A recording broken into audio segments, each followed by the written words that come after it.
Friends, ఈరోజు అయితే మేము వంకాయ బజ్జీ చేస్తున్నాము. వంకాయ బజ్జీకి శనగపిండి, ఉప్పు, కారం వేసాము, కలుపుకుంటున్నాము. ఫస్ట్ ఆఫ్ ఆల్ శనగపిండి, ఉప్పు, మిరప్పొడి వేసి బాగా కలుపుకోవాలి.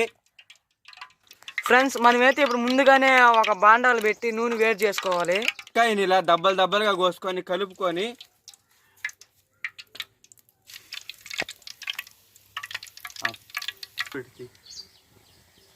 ఇప్పుడైతే ఈ నూనెలో వేగతా ఉన్నాయి. బజ్జీ అయితే బాగా కాలిపోయింది, ఎత్తేస్తున్నాము.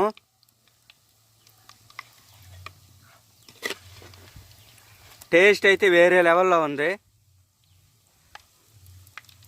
బజ్జీ అయితే రెడీ అయిపోయింది. చూడండి ఎంత బాగా వచ్చిందో బజ్జీ, వంకాయ బజ్జీ. మీరు ఇలా ట్రై చేసుకొని తినండి. బజ్జీలో ఉల్లిపాయలు, నిమ్మకాయ దాబా పిండుకొని తింటుంటే టేస్ట్ అయితే వేరే లెవెల్లో ఉంది. ఫ్రెండ్స్, టేస్ట్ అయితే అదిరిపోయింది. మీరు కూడా ఇలాంటి న్యాచురల్ పద్ధతితో వంకాయ బజ్జీ చేసుకోండి.